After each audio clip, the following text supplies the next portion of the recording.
everything is perfect. And then I begin writing.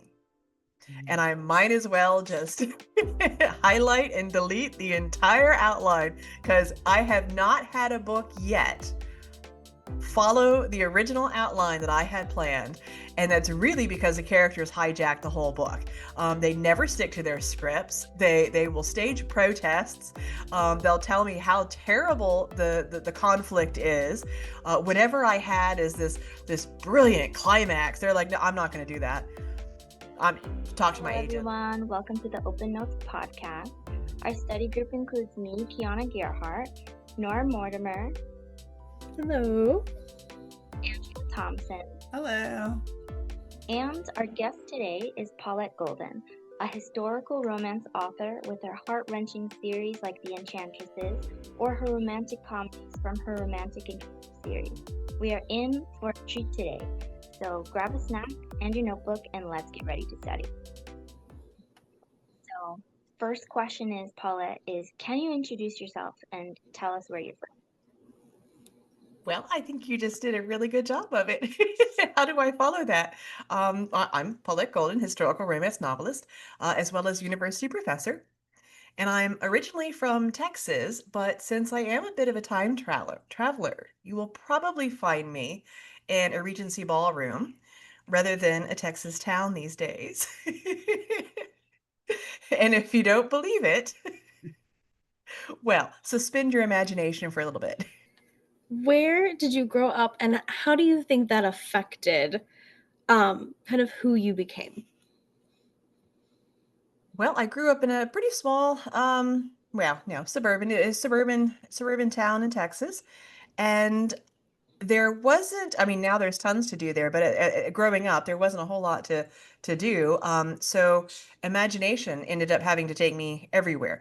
And that started with reading, just reading other people's stories and being transported with their imagination.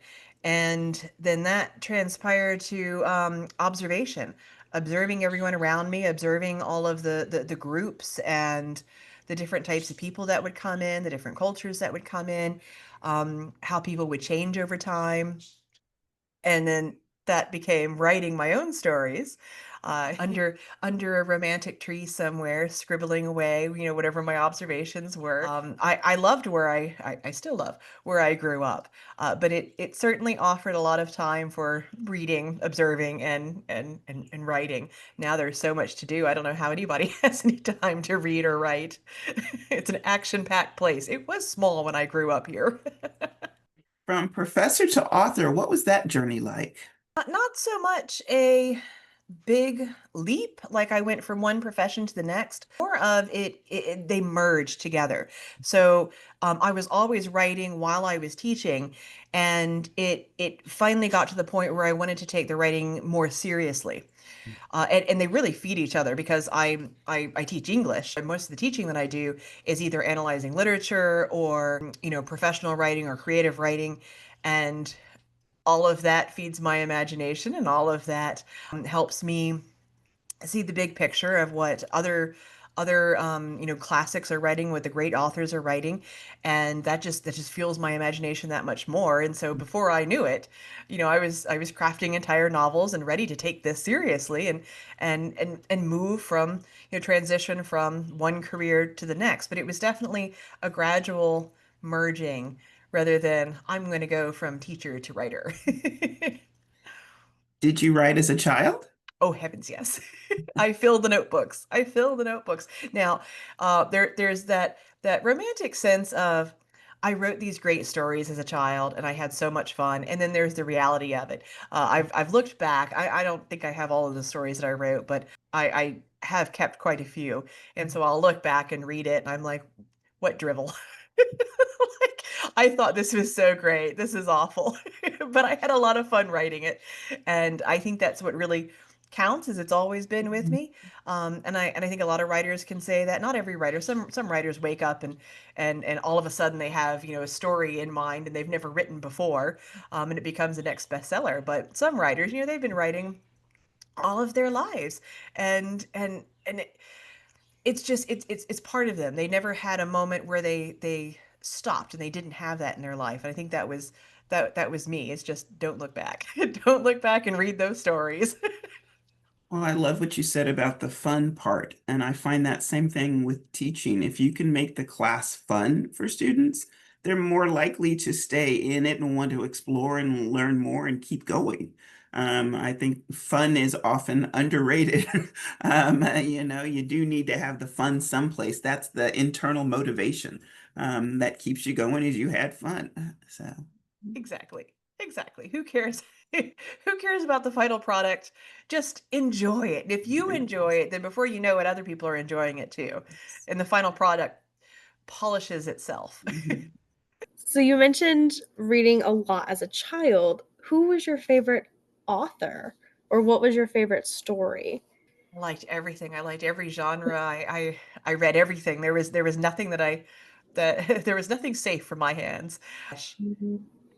Uh, the the work I think that led me to what I write now, oddly enough, was not a Jane Austen story. It was Jane Eyre, still a Jane, Jane Eyre. I absolutely love Jane Eyre. Now, would that be considered my favorite story? I don't know, but it was certainly pivotal. It was one of those where I wanted more of Mr. Rochester. I wanted more of Mr. Rochester so much, as arrogant as he was. I wanted so much more of him that it's like I've got to write. I've got to create my own Rochesters just so I can have more. No, I didn't write fan fiction, but it was that idea that I have to create more like him in order to enjoy that experience. But I read in every genre known to man. I loved everything. I couldn't get enough, and that's I think part of the fun of both time traveling, um, and global traveling, where I could experience cultures that I wouldn't have had the opportunity to experience from the pages of a book. But then, I didn't always want to stay there. It's like after I got to know one culture, it's time to go get to know another planet. Mhm. Or then it's time to get to know another time period. Or it's time to so I really enjoyed hopping genres for different experiences. When I was growing up, my favorite author was Victoria Holt. Gothic romance was my thing. My favorite book was Shadow of the Lynx. I have never finished that book though. When the protagonist died, that's when I have to stop. I have read that book, I can't tell you how many times, and then I stop. Can't bring myself to keep going after he dies. What's the point of the rest of the story? He's gone. But yeah, the to have those memories from the experience of what you really enjoy doing, and reading is one of those prime experiences that I think is just so valuable. Oh, that's awesome. I love that you love romantic suspense. Oh yes, I The mean, gothic, the whole gothic romance is just and I don't know if we would have considered Jane Eyre gothic romance, but to me it was. To me yeah. it was. It had that element of dark realism, Mhm. but it made it seem almost attractive. Right, right. So you complimented our backgrounds a little before. I think we all kind of sort of had something a little Regency. Kiana had a very pretty like pink with like decals and lace. I literally went to Pinterest and typed in Georgian drawing room or sitting room, and this was the first thing that popped up. But I like the drapery and the fireplace and things like that. And then Angela with her lovely library. I would sit in there all day My and just mother was a librarian, and so Mhm. elementary school for a while, and then eventually, at one point, she was working in a public library in Massachusetts. So it's an old town library with a lot of um, nooks and crannies and place. I spent hours just holed up in a corner. So found a section. Where is she? She's up in that section. She'll be there for a while. So. Yes. What book do you have or books do you have on your nightstand right now? More like an avalanche than a stack of books. An avalanche waiting to fall. Um, Mm.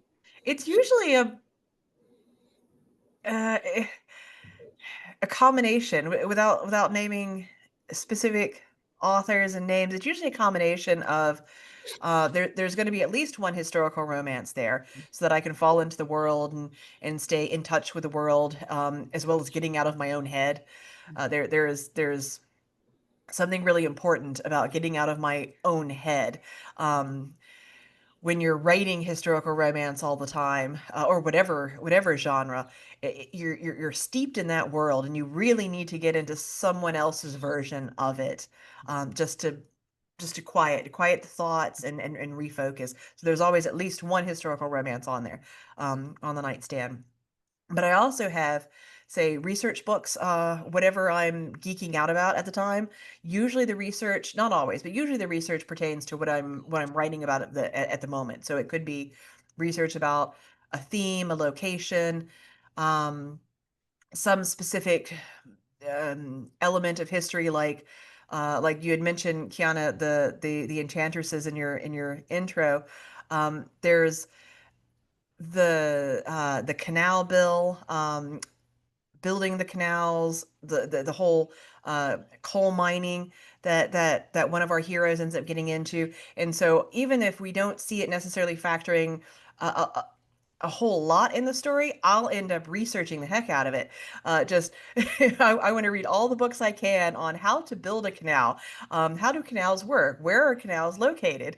Uh, what do they cost? How do you get people's permission to build a canal in their backyard? So I'll end up having some research book, at least one research book on whatever it is I'm geeking out about. And then maybe a classic might sneak in there, just to get away from historical romance, get away from research, and get a little perspective on life I might have. I'm not saying Jane Eyre is going to stay on my nightstand forever, but there'll be at least one classic, and I can see good writing for a change, and that'll humble me. But I haven't named any names. I haven't named any names. Very PR response. Think you handled that well.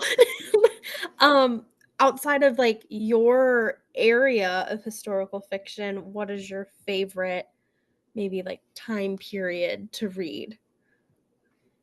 Outside of Georgian, oh, well, I mean, I really love Victorian. I haven't written anything in Victorian, but most of the romances that I'll read will end up being in the Victorian era. I think it's really challenging to write in the Victorian era because of how strict the etiquette was, how really the mindset of the woman. We've got the whole concept of the angel of the house, and that's something that I think a modern woman can't easily slip into. So it's very challenging to write. And I have so much respect for writers of that genre, especially the ones that get it right, that really, really get it right. So I love reading the Victorian era. And I think medieval is also a bit attractive.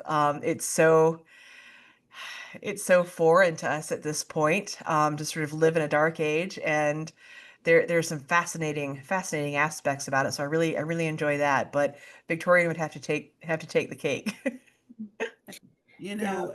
What you mentioned about having a modern person slip into that mindset, that's what I do in my marriage and family class is try to shift people because we start off looking from a historical perspective and say, okay, this week we're going to watch an episode of the PBS Colonial House and said, okay, would it mean to live in that time period? And it really is a huge shift mentally. And I commend authors who have that ability to kind of take me out of this space that I'm in currently and really feel like I'm there, and yeah, that is true magic to be able to do that with a reader. Yeah, from like a historical point, Victorian is my favorite to learn about just because it is so different.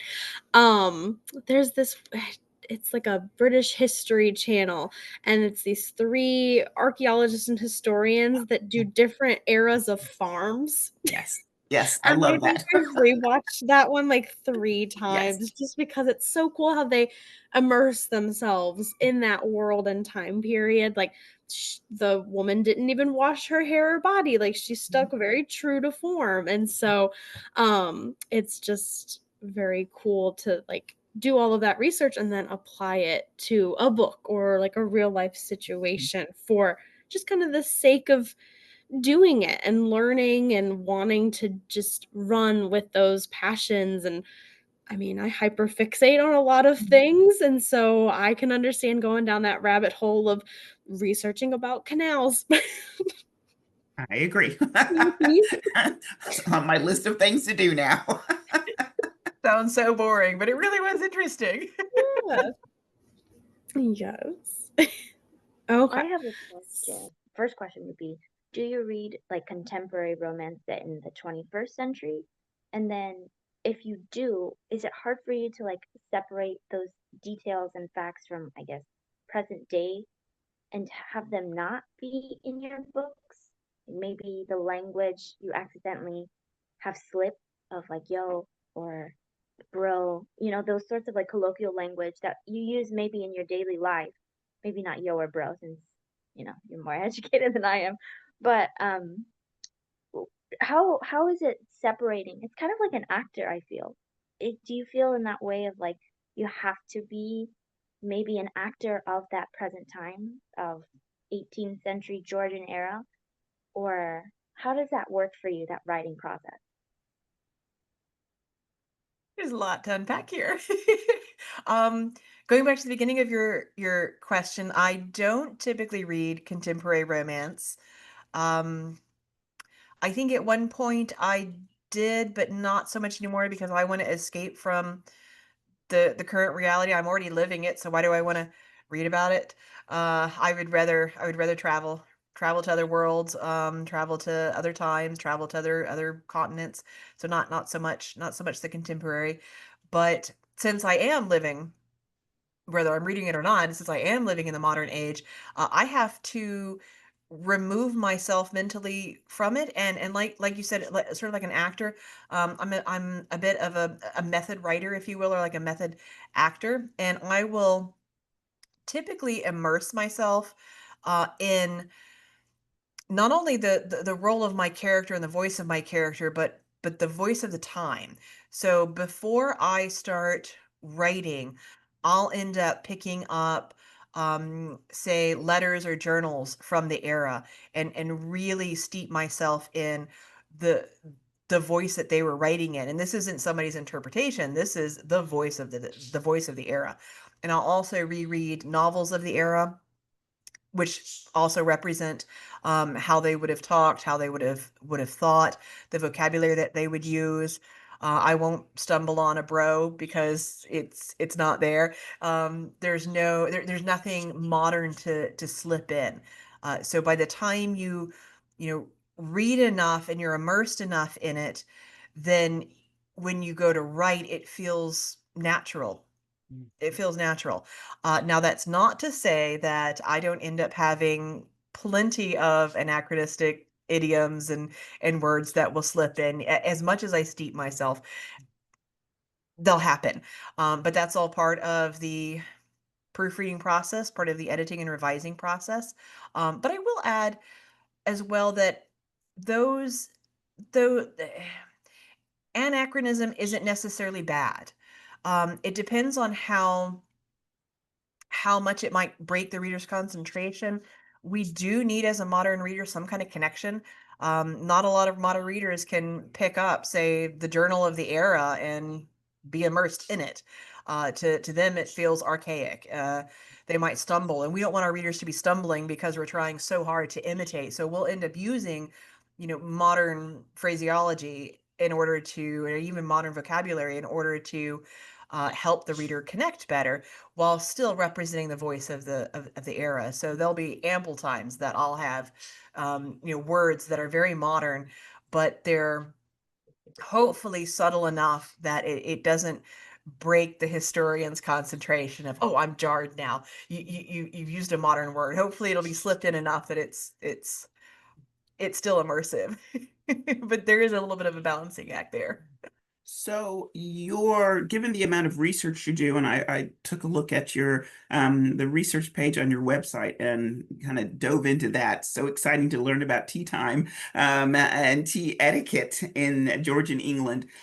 How long does it take you to prepare to write a book? Is there how much lead time before you feel comfortable to start writing? Well, most of the preliminary research that I do is on whatever theme or element is going to be important in the book.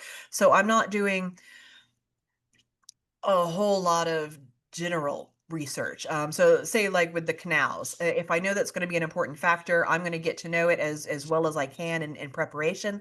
But otherwise, I'm not going to spend a whole lot of time researching because I don't know what's going to factor in. It's only what I know that's going to factor in that I do the research on.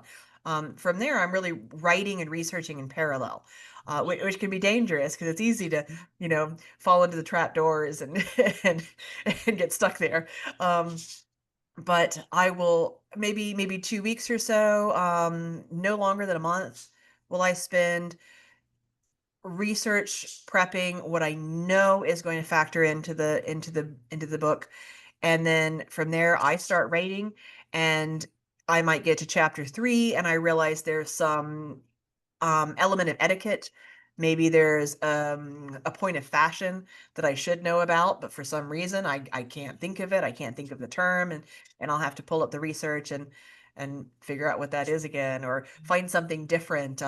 Maybe I want the let's say mourning right now. In the book I'm working on, the house is in mourning, and as much like as familiar as I might be with mourning etiquette in the Regency era, finding those specific anchors can be challenging, where I'll pause and I'll say, wait, is the heroine going to wear an armband, or is that just for men? Would she wear a shawl, or is that not enough? Is she going to have to dye her dresses? Oh my gosh, I don't know. And, and it's like, you, as familiar as you are with it, when you're in the writing process, you can't always remember the details. So you gotta pause, you gotta go and do a little bit of research. So there's lots of parallel research and writing happening. Much of the research seems very cultural, very sociological. Um, do you do psychological research into the mindset of your characters as well? I do. Oh, quite a bit, quite a bit. And I think that really it stems from, whatever their original fears would be. So I'll start out with the character has some sort of goal to achieve.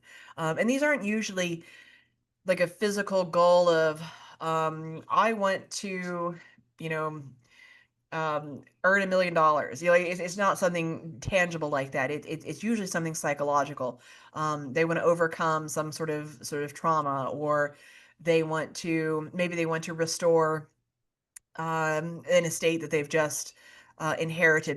They have some sort of goal, and it's the fears that they have around accomplishing that goal that ends up providing the internal conflict. But from there, you have to tie it into, in the era, what would have been realistic. So our psychology is going to be a bit different from their psychology, and how they would approach overcoming the fears, how they would approach accomplishing the goal, what barriers they would find with um, combating that, and even the fears themselves are they're going to be different. The fears we have as women now are vastly different than fears that they would have had at the time, or even what we're willing to accept, or what seems to be normal, is very different. And so there's that psychology of not just fear and overcoming fear and barriers to fear, but historically, and then of course culturally, where does that factor in?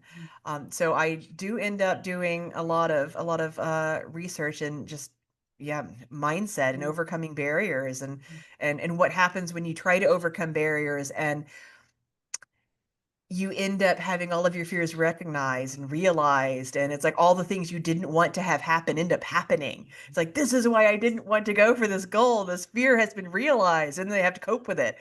So how would they? And then how would they during that era?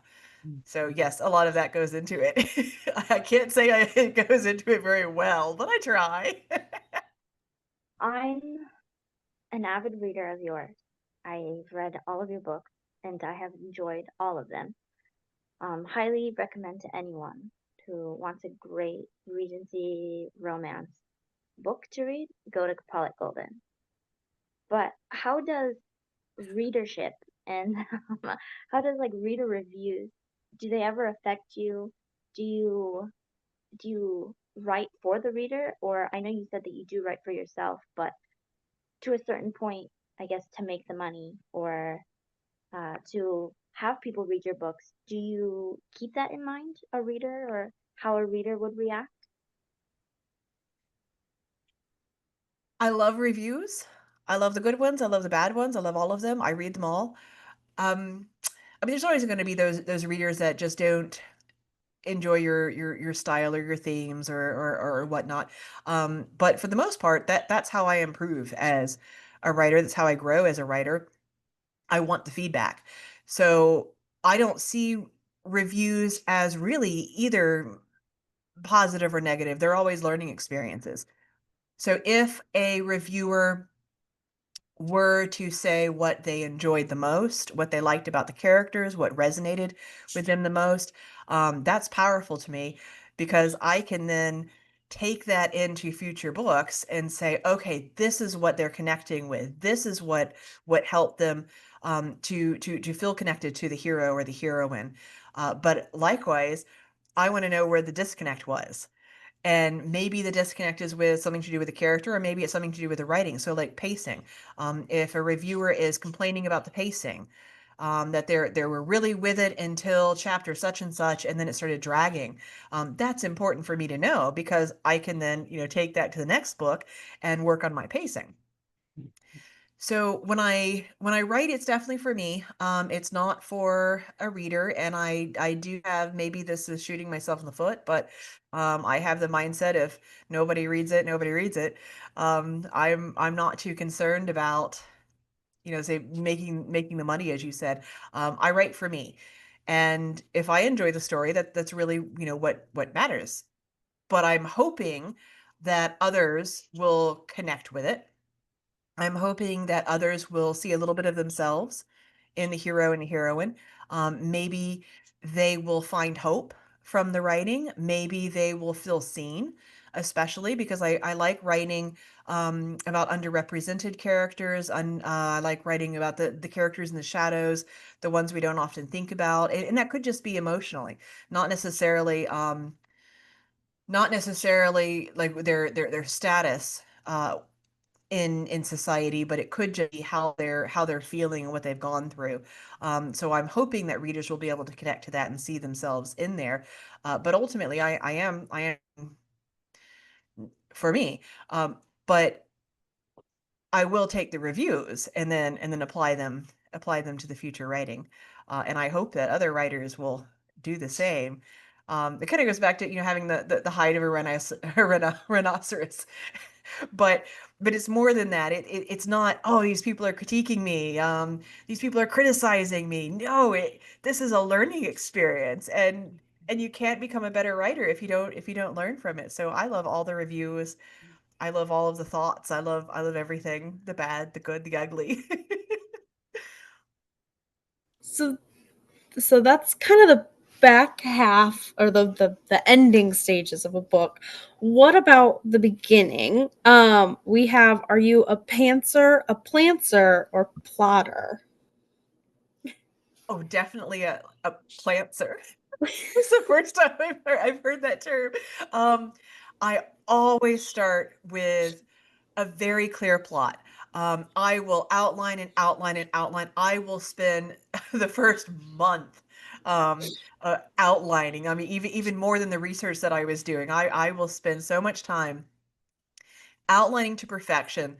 I know exactly, how the scenes break down, how many chapters there's going to be. Everything is perfect. And then I begin writing.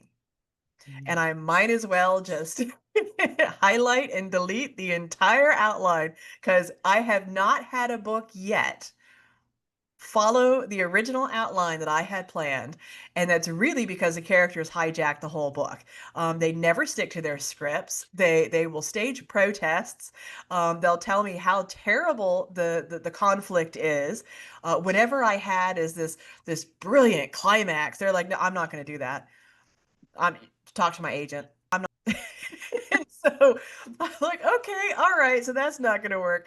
So inevitably, I end up changing everything, and I end up, just writing what works for the characters. And honestly, that goes back to the psychology of, I don't, like, on paper, like, looking down as the observer, I may think this is how you're going to overcome a certain obstacle, this is how you're going to accomplish your goal. But once you start doing that method writing or that method acting, and you slip into the character, you realize how very different it is, and how very different we react when we get into a situation. And I think that happens quite often, where when we're just in reality, when we're outside looking in, hearing someone's story or seeing something on the news, and we're saying, well, I would have reacted this way. Why didn't they do X, Y, Z? Once you get into the situation, you end up reacting very differently than you would have thought that you would have. And all of a sudden, whatever the person did makes a lot more sense. So that's what happens when I write. I think, this is how things are going to go down, and it ends up being very, very different. So start as a plotter, and I end up as a pantser.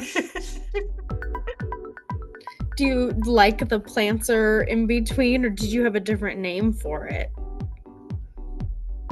I don't know that I've ever really thought one way or the other. Other than I have some very opinionated characters. You reread your books after they are published, and can you read your own work for fun? Oh, no and no. No. So what happens if I reread, I want to reread after they're published, because I want to enjoy it as a reader. I have not reached that point yet.